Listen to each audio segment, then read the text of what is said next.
guyyaa har'aa hulaatiyya naaf ijoolleetiyya malee namni hin jiru taraa sadii dhufanii tulaa daddaan jechuudha. Hirraan banne eenyu nama hin beekne yookaan qaawwallaalee jiru nama hin beekne. Nama hin beekne irraa maal jee eenyu kun jee hin dubbatan bani jechuu malee. Assalaamu alaikum warahmatullahi wabarakatuh. Jirra jirtanii hordoftoota fi kabajamtoota keenya akkam jirtanii nagaa qabdanii jajjabaatanii isiniin jecha alhamdulillah nutis numa jirra gaardhallee wardaan maaliin deebitee jechuun keessaniin oolamu. Akkuma beekamu gaa Tilaani nutti heddummaate gaa waan balleessillee hin beeknu. Tilaanni gaa maaliif akkana nu naannessaa maaliif akkatti Oromoo gaa waan jalaa balleessinillee waan qabnu gaa inshaallah nuti namuu kuuluma rabaatiif yooma dalagateetuma waan ifii nyaatee bula malee namuu mana waan namaan nyaatu mana waliin galu waan akkatti wal jala dalagee ilmi namaa akkatti walii gacciisa dhabuuf hin beeknu. Alhamdulillah furmaatallee nu galtee jirti asumaanuu baga gammaddan isiniin jechaa nutullee gammanne. Hordoftoonni keenyallee baga gammaddanii wallahi hedduu takka haalan cinqamaa turtanii alhamdulillah rabbil alamin ishillee galtee jirti. Har'aan tanaga Abrahaam ishii san ilaala jeet formaatee ilaala jeet karaa mana jawaadee faaqute akkasumatti qophummaatiyyaan ijoollee xiyyaa wajjin gaa mana kiyya keessa du'aa'ii godhachuu jira. Garuu gaa waa xilaata biraan qabu hedduu takka gaa biinuma amma kan eegalee jiru biiniin haalan nu eegalee jira garuu awwaan isa godhe hin qabu dandeenyaan gaa biiftuu mana ishiin beeka mana biiftullee ni beeka oo biifturraa dhimma qabaatte harma biiftuudha biiftuma gaa yaani biiftuma wal faamaa malee as garagaltee ordarraa waan feetu hin qabdu siin jaabiinii keenyan ani ilmaan hin guddifatu ta'a nuti ilmaa guddifannaa Ibraahimillee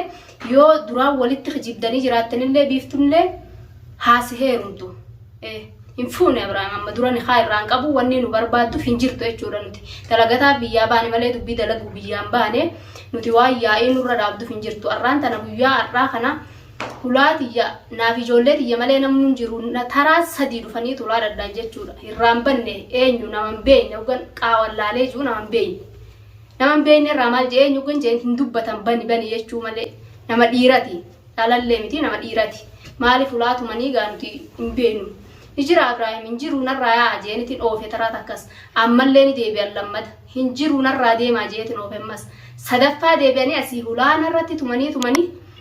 maal fedhan jedhanii uummanni arabaa dhageenyan ofirraa yaa'an jechuudha.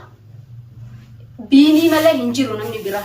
namni amma nutti lafaa ka'e nuti amma dhufnee namni biraa hinjiru xilaata biraa hin qabnu jechuudha. Biinuma malee biinii gaa wanni siidhaamu achi gorilaa hoo biifturraa dhimma qabaatte achi gori malee nuti duraan akka namatti akka obboleeyyanitti wajji nyaannee har'as deebitee nu nyaatudha hin deemin. Dalagaa ilmaan kiyyarrallee hin qabdu narrallee hin qabdu jaarsa kiyyarrallee dalagaa hin qabdu. Biiftuu jennaan biiftuun haga duraanitu taa'u jirti abata meeqas keessa jirti har'a agartee ati. Garuu fuudhuu feenanis biiftuunis yoo duraan kaa'u walitti kijibdanii jiraattu taate kun onuma jirti ni haan Ibraahim irra hin jiru ni fuuta jechuudha. Ifuuta fuudhe yoo si hayyamte fuudhe ishiin si hayyamnaan garuu nuti ilmaan guddifataa yaana nuti mashaakila hin feenu dubbiin feenu biyya namaa keessatti dubbii tana jibbinsaafuu asii deemnee ammas carraan asitti nu dachaase nurraa gaddaabbadhu siin jaan yoo nagaa feete gaddaabbadhu nuti nagaa feena obboleessa kiyya afaanuma nagaatiin si kadhadhaa garuu wanni ati nama bittee ooftuuf hin jirtu mana keenyatti nama nutti hin fidin. Feenan mana biiftuu san dhaqee ishiin dhalaadhaa gattaayi waan gaafatte gaafadhu.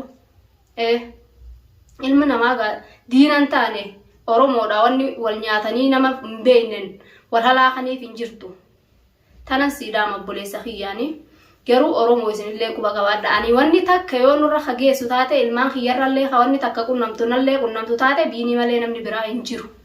Biinin ammoo kanuma an akka obboleessatti dhaabbataa fi ture san kanuma harka kiyya nyaataa dhalallee barbaada fi ture san biiftuun dinnaan jechuu lafatti sin dhiisu sitti fuudha waan kiyyaan jeeni akka obboleessa kiyyatti ilaalee garuu inni irra as garagalee ilmaan kiyya akka itti na jalaa fixu barbaada guuree jechuudhaan ilmaan kanaa jecha biyya namaa kana keessatti arrii filatu jira nuti obboleessa kiyya siifin hima jiruu tantee balleessuun fedhinatillee yoo nagaa feete gaddaabbadhu. Waan busuusa akka hankeetii san gurgurtee qe'ee namaa dura hin deddeemini boodammoo waan biraattu sirra dhufa odoo ati namaa waa godhattee deemtu waa taata fi garuu gaddaabbadhuun siin ja'a akkanatti namni hojii nyaatellee wal nyaatuun gaarii miti biiftuu si jaalannaan ni kaarratti darbadhu obboleessa kiyya hin fuune Ibrahim amma dura ganuma malee odoo inni fuudhellee kaatee wayyaadha akkamittiin qaanyottu inuu fuune ganaan kaan godhanneenni Ibrahim barbaannanis Ibrahim kanuma jiru Ibrahim kanuma dheengaddee fuutanii akkasitti gaabiiftuullee isibittu gaafillee bitamtuun beekne akkasitti gaafa sanillee waan jettan waliin jettan gaarraan tana ishiin ammoo si jibbitee jirti yoo gaafa san sineerumalleedha waan kana naa godheettee si goosifteellee immoo arras jala garagaltee jirti natti fakkaatte ishiin ati immoo qiimii qabdunuma qabda garuu Ibrahim kanuma gaafasiisan fuutanii gaafasillee akka taane gootanii nama dilaan isaa quban qabne fuutanii akka taane gootanii akkasitti isin harkaa ba'e boodarra sillee kanuma akkas godhesan inni garuu akka obboleessatti waan Oromoon jettellee harka Oromollee darbinee siinee garaa laafnee dhiisi jeeni anillee akkasitti sirraa hinnee obboleessa si godhanne obboleessa rabbii si godhanne waliin mana keenya nyaataa dhugaa turresan jechuudha Ibrahim illee humaa godhuu hin dandeessu biiftullee waa takka godhuu hin dandeessu ani ammoo miskiinaan irraa gad dhaabbadhu siin ja'an dubbiin fedhuu dubbillee hin danda'u asumatti lafa naqaayi ilmaan kiyyallee lafa kaayi ilmaanin jalaa dhabamsiisaa yoo takka wardaa takkaan biiftuu takkaa maarree wardarraa dalagaara qabda obboleessa kiisha deemuun biiftuu mana ishiidhaa qabeeytu yoo qabiiftuun waan siin jette sitti kijibdeeraatte biiftuu teenya maanatti kijibdee maa kana gootee maa waliin nuna ixajii afaan nagayaatiin afaan tolaatiin ishii gaafadhu ilmoo namaati ishiin isii dhalaadha waan irraa sodaattullee hin qabdu sodaattee bal'ina keessa deddeemte kanaa soittuun qabdu mooyi barbaada Ibrahim hoo qabaattes Ibrahim waa takka sin goone waa takkallee godhuu hin dandeessu ifirraa dhiisin siin jaan dubbii akkanaa ta'ooftu tana egaa Oromoo isinillee hunoo quba qabaadha waan inni itti jiru kanani agartan laaltanii agartan isinillee akka inni ja'aa jiru waan inni dubbataa jiru garuu gaafoon naman fuudhaa naman miidha jettee ati hedduu takka shaakaltee rabbiin nama sanillee sirra aansuun ni mala namni sunillee sirra aanee atillee miidhamuun ni mala naman miidhaa dura garuu gad dhaabbadhu jaanii isinilleen Oromoo bal'ooni dhageessan waan inni jiru narraa itti himaa garuu aniif sodaadheetiin jira anaarra hunoo kulaatiyya tara sadii guutuu narratti deebi'anii dhadha'uun tun waan biraati boodagaa arabaani wal keessa galaa malee sodaa arabaatiif malee ulaata naa'u cabsee na fuudhuu hin sodaatan jechuudha oggaa kophaatiyya mana keessa jiruuf sodaadheetiin jiraanii garuu narraa gad dhaabbadhu jaanii itti himaa biini narraa itti himaa akka inni deemu kun hin ta'u nama waa godhatu ijoollee fillee waa godhamuun ni malti namni inni gugguuratee deddeemu kunillee isaaf hin tolu booda jechuudha narraa itti hima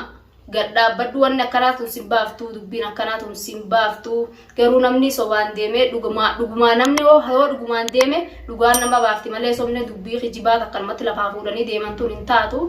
miciyyoo dhalaate jechas wanni namni wal fixuuf hin jiru namni duraa wajji nyaatee wajji dhugee jiru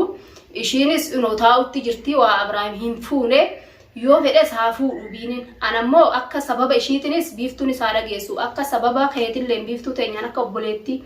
akka masaanuti himti akka obboleettitti silaadha siin jeetiin siin jira duraanillee nattillee aarinii narrallee hin laalinii mashaakilli kun ammallee nu iddutti dhufee jira jechuudha